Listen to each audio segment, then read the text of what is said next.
en este mes de junio estamos pasando el periodo más difícil de la pandemia de coronavirus, sobre todo, por supuesto, en la región metropolitana.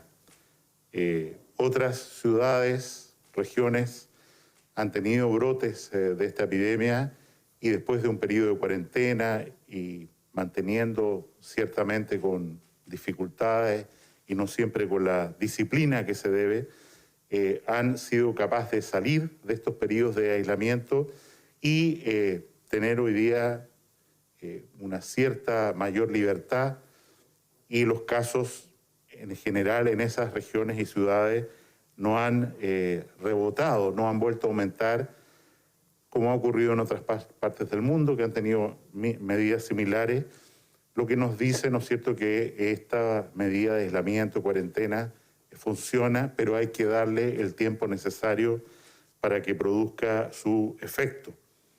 Y efectivamente, independiente de que tenemos que analizar los datos mañana junto al presidente de la República para tomar decisiones eventualmente de la cuarentena de la región metropolitana y otras regiones del país para iniciar el día viernes a las 22 horas, vemos ciertos números favorables en un muy buen número de comunas de la región metropolitana que nos hacen tener esperanza que vamos en la línea correcta, independiente, como digo, de las decisiones que cuidadosamente y responsablemente tenemos que asumir junto al presidente y otros ministros el día miércoles mañana.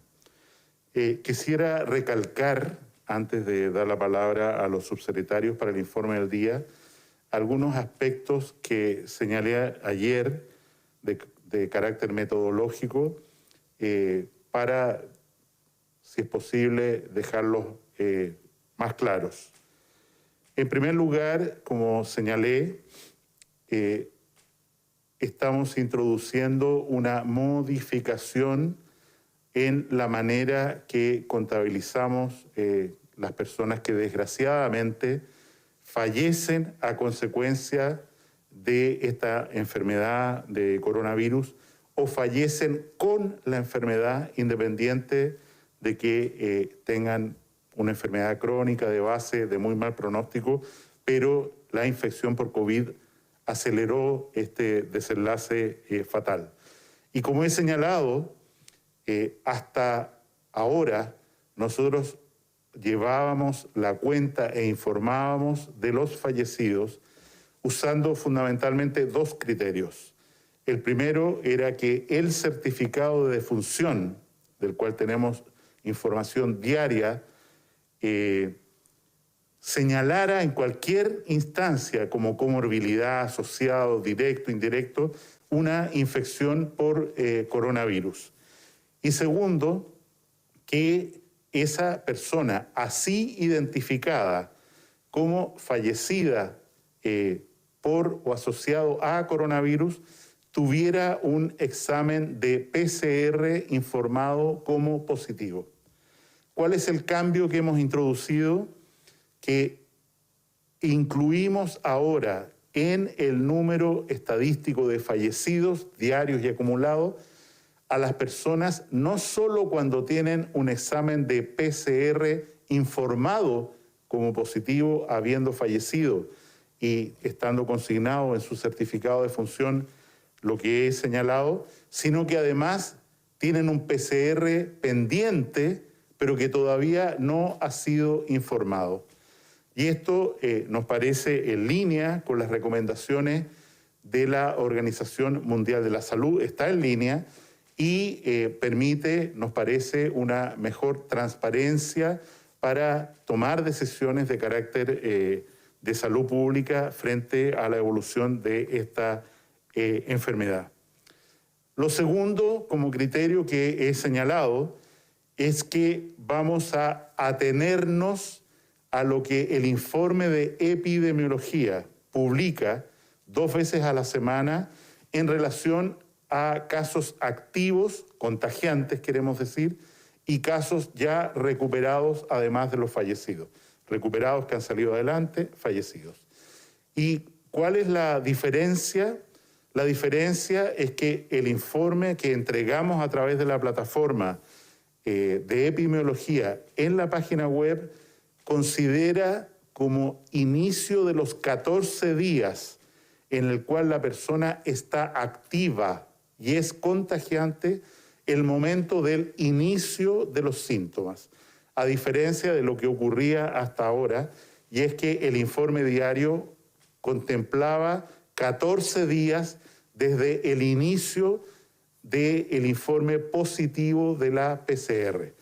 Hoy día, ¿no es cierto?, atrasamos esa fecha, la corregimos, señalando que como ya varias semanas el informe de epidemiología resalta, consideramos como caso activo, potencialmente contagiante, de importancia epidemiológica a las personas que han iniciado síntomas hasta los 14 días. Esto no quiere decir, y quiero insistir en este punto, que una persona que pasa estos 14 días esté de alta, vale decir, no esté en un hospital, no esté conectado a un ventilador mecánico, eso puede ser perfectamente, pero en la evolución natural de la vida del virus, que se entiende claramente hoy día que es difícil que contagie más allá de 8 días, a los 14 días decimos esa persona sale de la posibilidad de infectar a otros y lo consideramos, por lo tanto, recuperado desde el punto de vista epidemiológico, que no es lo mismo decir que está recuperado desde el punto de vista clínico, porque el paciente puede haber tenido complicaciones, sobreinfecciones, en fin. Señalé ayer que en relación a un informe de la Organización Mundial de la Salud, tercer elemento, acogido por nuestro comité de expertos, se recomendó que aquellas personas que tenían síntomas leves tuvieran una cuarentena que se prolongara por 10 días en lugar de 14 días, con PCR demostrado. Hemos tomado la decisión de no implementar todavía este criterio, por las siguientes razones. Primero, no tenemos una claridad, y nos vamos a reunir hoy día con el comité de expertos para tratar de tenerla, qué es lo que significa técnicamente un caso leve. ¿Significa alguien que no requirió hospitalización, alguien que no tuvo fiebre? ¿Cuál es la condición que define una persona como un caso leve para los efectos de esta cuarentena acortada de 10 días?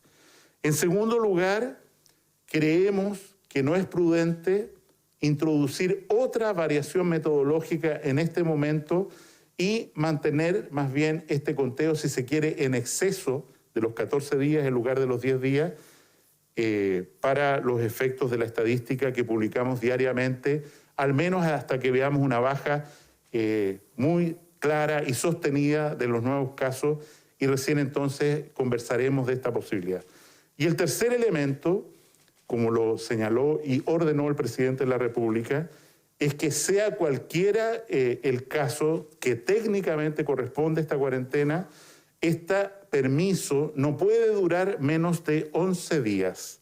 ¿Por qué? Porque si la persona tiene una licencia médica menor a 11 días, los 3 primeros días están excluidos y por lo tanto habría que hacer un cambio en la ley para darles cobertura durante esos 3 días, y el presidente ha optado por pedir al Ministerio de Salud que cuando esto se haga, este periodo acortado de cuarentena no sea de 10 días, sino que de 11 días, para que no se produzca esta falencia en la cobertura de licencia médica. Conversaremos también con el comité de expertos hoy día la recomendación que nos hicieron llegar hace poco, que se refiere a cómo manejar la cuarentena de los contactos estrechos y evidentemente esperamos llegar a una solución, a un acuerdo en este tema que está pendiente en el día de hoy. Agradezco estos minutos para poder haber explicado de nuevo estas definiciones que tomamos ayer que en concreto implica que vamos a tomar 2, como contamos los fallecidos, incluyendo como fallecidos asociados o por coronavirus a quienes tengan incluso un PCR pendiente, aunque no esté informado como positivo.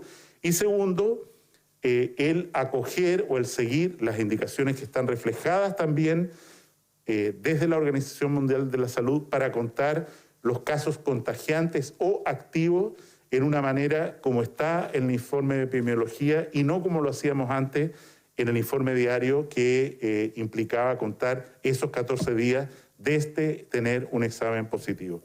Sin decir más, cedo la palabra a los subsecretarios, doctora Paula Daza, Arturo Zúñiga, para que den cuenta del informe de hoy. Gracias.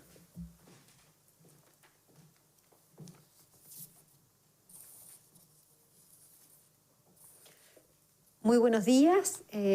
Vamos a dar cuenta del informe de hoy. La situación mundial sigue creciendo en forma importante, principalmente en América.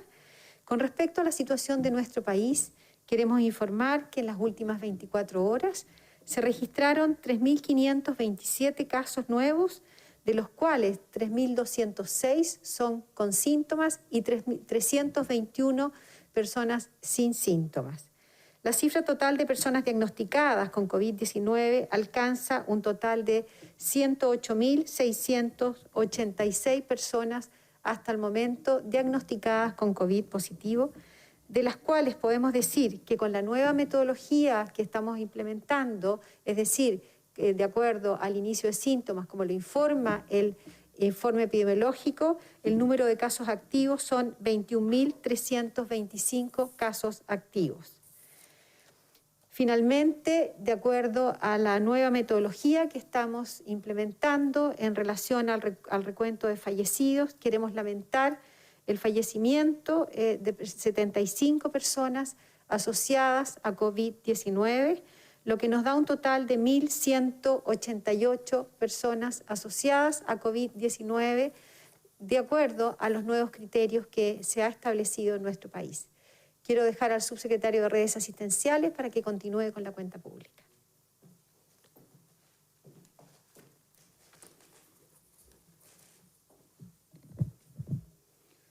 Muy buenos días. Bueno, tal como ha ocurrido en cuanto al aumento de casos que hemos tenido las últimas semanas, esto tiene una correlación en la cantidad de hospitalizaciones en nuestra red integrada COVID-19.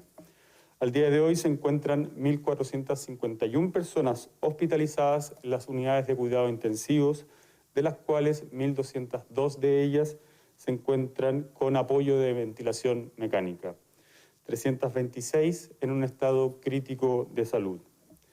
En cuanto a la red integrada de COVID-19, al día de hoy tenemos 326 ventiladores mecánicos disponibles. A estos, tal como lo mencionamos el día de ayer, se agregaron los 125 que dispusimos, que ustedes vieron que ayer fueron recibidos en el aeropuerto, y en los próximos días vamos a recibir al 10 de junio 300 ventiladores mecánicos adicionales y 400 equipos de oxigenación de alto flujo. Con esto vamos a dotar los hospitales, tanto de la región metropolitana como de otras regiones que también están con una ocupación alta, para poder seguir atendiendo de acuerdo a las necesidades de hospitalización que vamos requiriendo día a día. En cuanto a la cantidad de exámenes realizados el día de ayer, las últimas 24 horas se informaron por parte de los laboratorios 13.442 exámenes, acumulando un total de 612.772 exámenes. Esto, adicionalmente, tenemos 4.347 habitaciones en residencias sanitarias, con un total de 92 residencias distribuidas en cada una de las regiones del país. Quiero detenerme en esto último. Esta es una estrategia que se viene implementando desde ya hace varias semanas y tiene como único objetivo poder otorgar una justicia sanitaria a las familias más vulnerables de nuestro país, para que toda persona pueda realizar una cuarentena de forma efectiva y cumplir con los protocolos que los expertos, tanto internacionales como nacionales han recomendado en el sentido de testear, que como ustedes lo habrán visto, ya llevamos más de 600.000 exámenes realizados con una capacidad diaria que hoy es de 18.000, que vamos a llegar a 23.000 en los próximos días, a trazar, es decir, a todo el trabajo que se hace para identificar que cada caso definido como como positivo por coronavirus tenga los contactos estrechos bien definidos y con ese objetivo poder realizar las cuarentenas y aislarlo, que es lo último, que para eso están estas residencias sanitarias con el objetivo de que ningún ciudadano, ninguna familia pueda no cumplir con una cuarentena de forma efectiva. Y en estas residencias sanitarias no solamente se entrega un lugar para dormir, se entrega alimentación durante obviamente todo el proceso que dure esta cuarentena. Se entrega también un equipo médico que chequea a las personas constantemente durante el día para saber su estado de salud. ¿Con qué objetivo? Con el objetivo de que si alguna de estas personas presenta un agravamiento, esta persona pueda ser trasladada a un establecimiento de mayor complejidad. Y obviamente también cuentan con un equipo de salud mental para apoyar en esta cuarentena a las personas que están residiendo ahí, cuenta con actividades para poder distraer a las personas de forma efectiva y obviamente vamos a ir adicionando cosas. ¿Para qué? Para hacer esta estadía de la mejor forma posible. Cedo la palabra para poder responder sus preguntas.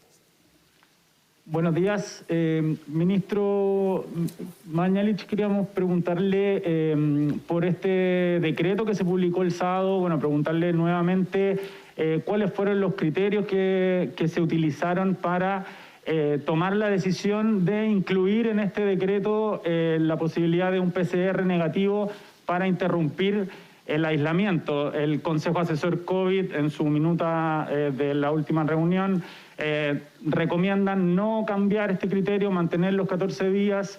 Desde la OMS también lo han dicho, que se deben cumplir 14 días de cuarentena para luego de un contacto estrecho. Entonces, en ese sentido, preguntarle, ¿quién fue? Usted, ministro, decía ayer que consultaron con los mejores expertos del mundo, pero preguntarle de dónde salió esa recomendación, porque hasta ahora no ha habido ninguna voz que avale esta decisión de incluir este PCR negativo como una manera de interrumpir esta cuarentena. Cedo la palabra al ministro de Salud. Agradezco esta pregunta para poder clarificar. Creo que es esencial recordar que este criterio está presente desde el principio de los decretos de salud, de acuerdo a la evidencia que teníamos en ese momento en relación a un PCR negativo para descartar un caso como contagiado o contagiante. Como usted señala, ¿no es cierto?, el decreto del día de la semana pasada repitió lo que siempre se había sostenido, no es un criterio nuevo, está así desde hace varios decretos ya, que se repite esta indicación, y como he señalado, hoy día tenemos una conversación por la recomendación reciente que hizo el comité de expertos para entender, llegar a un acuerdo. Tenemos que, evidentemente, discutir al interior del gobierno esto desde el punto de vista de las consecuencias que esto puede o no tener, por ejemplo, sobre la mayor necesidad de residencias sanitarias, pero me parece que es una conversación que está abierta, insisto, para las 4 de la tarde hoy día con el comité de expertos. Disculpe, ministro, usted dice que esto estaba en los decretos anteriores. Tengo acá la resolución exenta del 30 de marzo, por ejemplo, en la que se habla de los contactos estrechos y el párrafo está textual. Solamente le falta la última parte, en la que se agregó este sábado, que dice o hasta que se haya descartado la enfermedad mediante la realización de un test PCR. También en esta última se agrega, en el caso de una persona que no presente síntomas, el contacto deberá haberse producido durante los 14 días siguientes a la toma del examen PCR. Ministro, el Consejo Asesor dice que un 97,5% de los casos, 98 casi % de los casos desarrollan los síntomas en el día 11,5. El periodo de incubación están hablando que es de 5 días.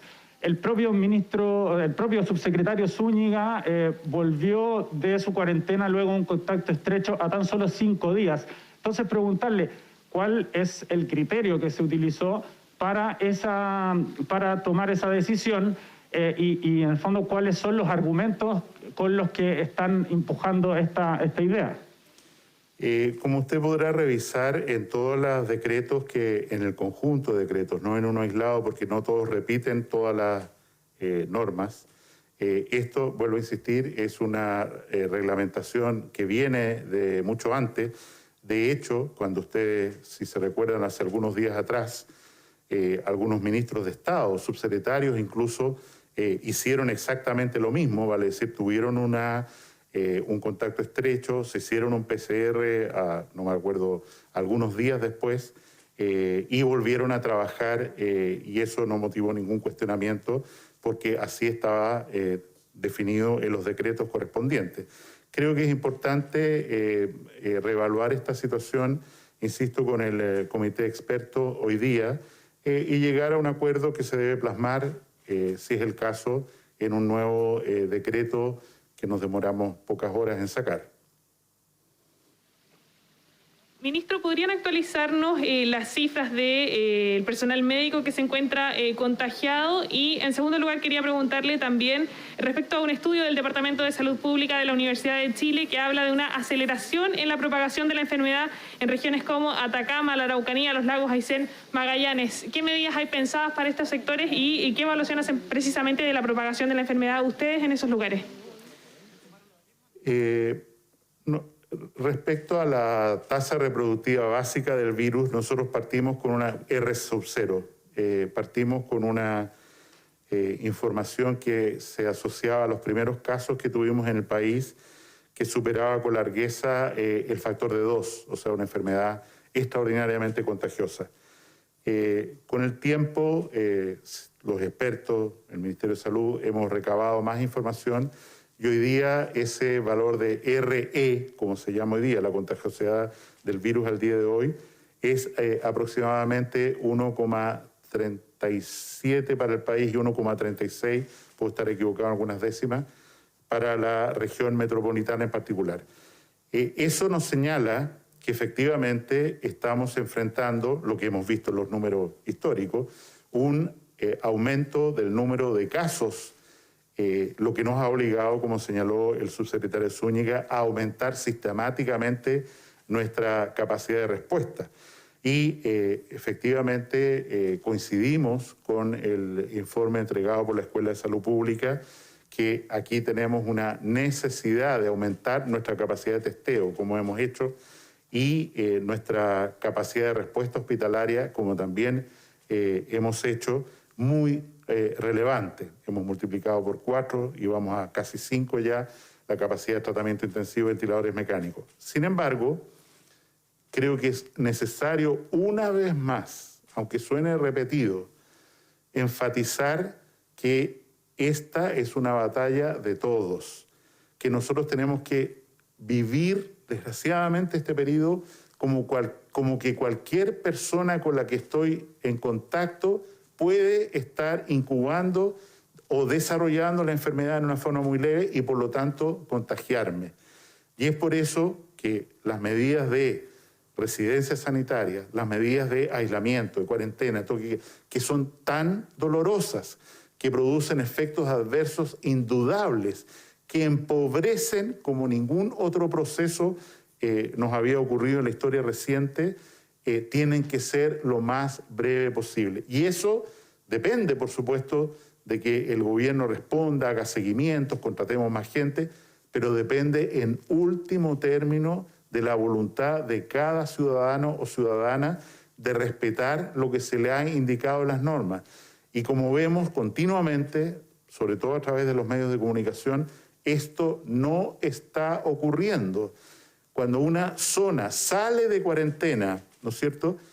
Me refiero a Antofagasta, por decir un ejemplo, y las personas no comprenden o nosotros no explicamos bien que eso no implica volver a como si nada hubiera pasado, sino que hay que mantener restricciones muy importantes de aislamiento social, por duro que suene, de aislamiento social como la medida fundamental para evitar que lugares como Antofagasta u otros, ¿no es cierto?, recuperen un aumento de casos, es que volvemos a hacer este ruego, esta apelación a la ciudadanía a comprender, a insistir que la suerte de todos al final depende de cada uno. Y respecto a los contagios en el personal de salud. Perdón. En cuanto al personal de los trabajadores de la salud, tanto del ámbito público como privado, al día de ayer se encuentran 4.070 personas con examen positivo y en cuarentena. Subsecretarios, ministro, para el cambio metodológico, ¿en algún momento vamos a tener la corrección retroactiva de cada una de las cifras que hemos conocido durante los últimos 3 meses? Esa es una pregunta. Y lo segundo, la contratación de María Soledad Velázquez en el Ministerio de Salud. ¿Cuáles son los criterios que obedece esta nueva contratación? Sabemos que ella, cuando se la designó en el Instituto de Salud Pública, fue rechazada su designación por conflicto de interés. Si en este caso para el Ministerio de Salud no aplica.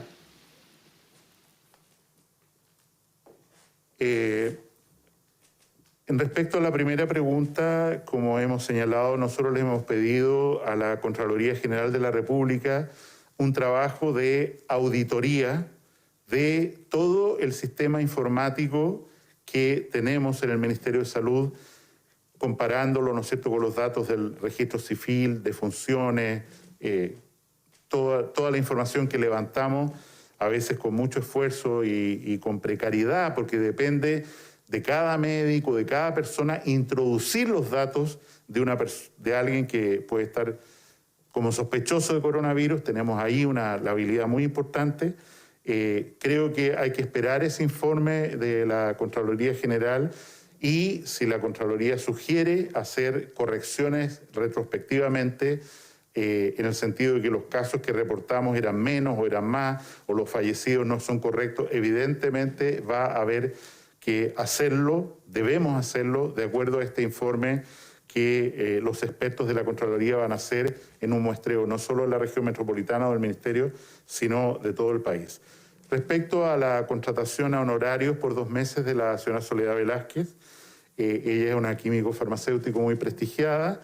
Efectivamente le hemos pedido que nos ayude a visitar cada uno de los laboratorios y ver que se están cumpliendo las normas de higiene y manejo de las muestras para no tener falsos positivos, cosa que, como se sabe, hemos tenido algunos problemas al respecto, para ver si hay insumos que faltan y que podamos entregar para que los laboratorios aumenten su capacidad, como ya mencionó el subsecretario Zúñiga.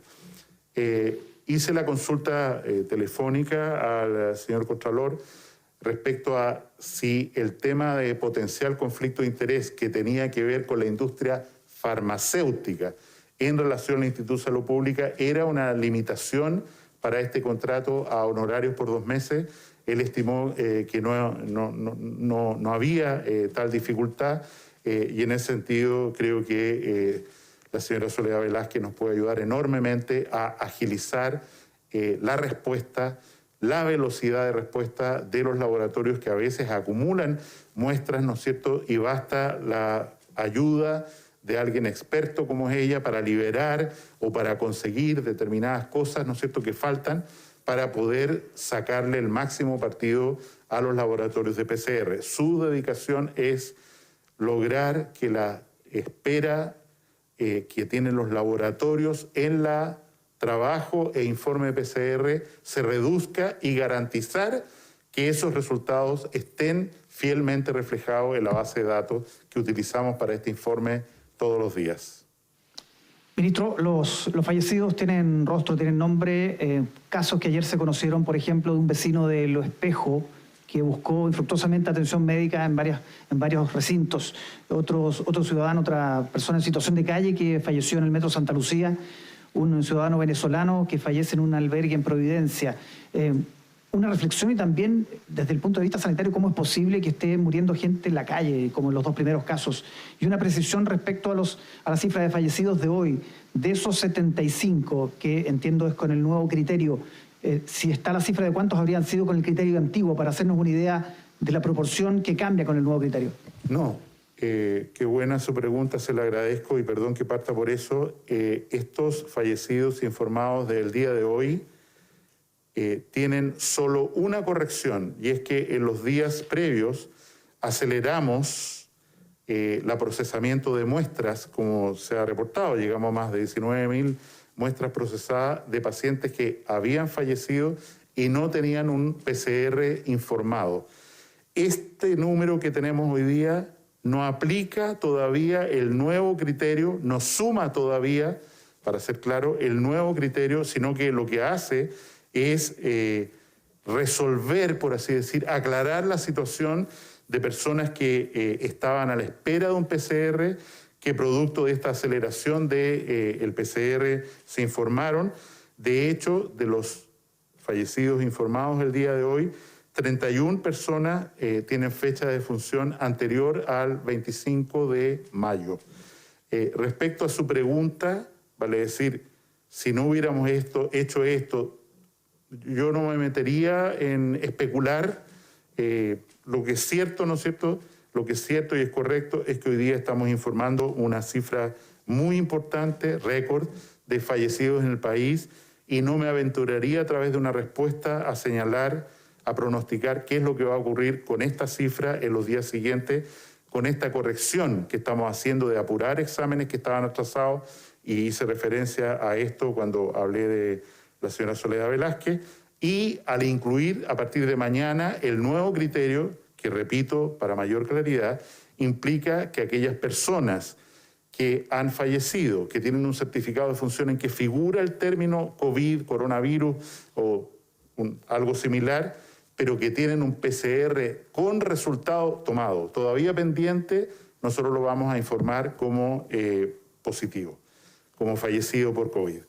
Y suponemos que eso debería aumentar el número que informemos mañana. Respecto al tema de carácter social, dramático, al que usted hace referencia, personas que fallecen en situación de calle, ahora evidentemente el COVID, que es el virus, el coronavirus, que es el virus que circula ampliamente, representa para ellos un riesgo fundamental.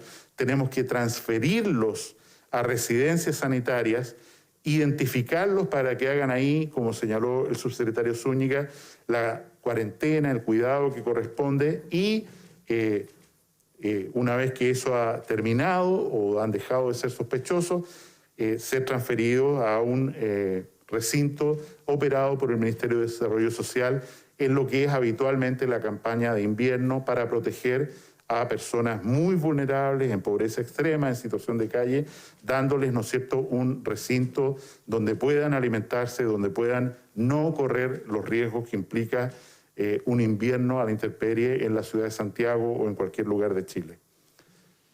Solo para hacer la precisión, porque la subsecretaria le entendimos que sí incluía los nuevos criterios, o incluye un solo nuevo criterio, esta cifra de fallecidos. Incluye esta cifra a la que se ha hecho mención, no incluye el nuevo criterio de PCR pendiente. Esto va a ser incluido mañana.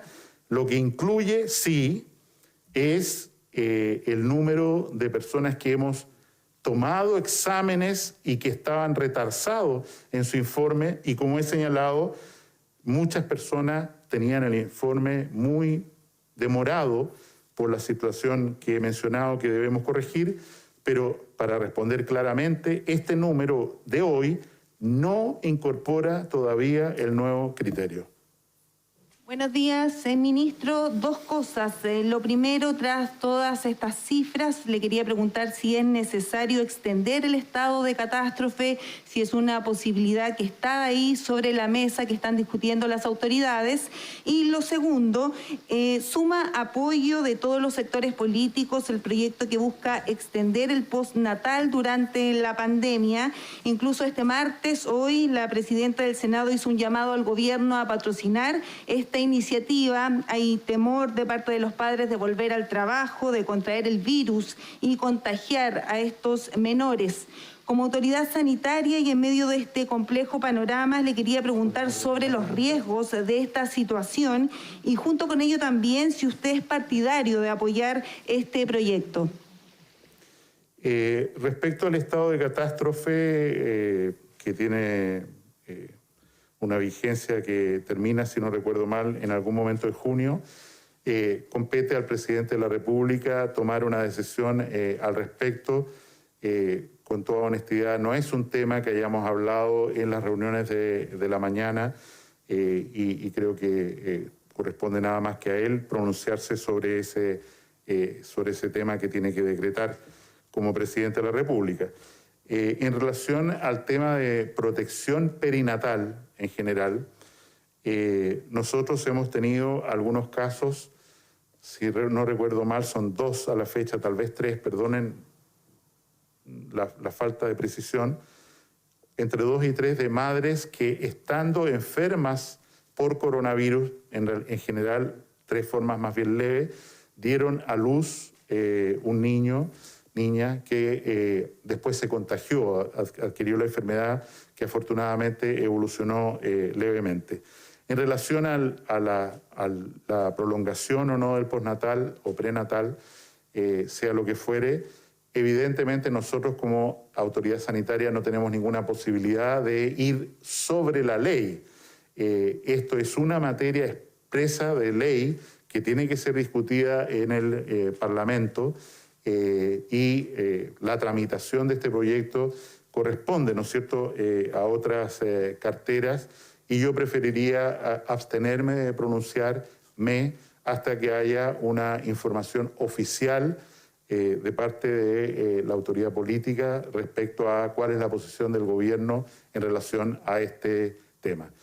Les agradecemos enormemente su atención hoy día y hacemos un llamado, como siempre, a todos a cuidarse mucho y pasar este invierno sin enfermarse por coronavirus como todos deseamos. Muchas gracias.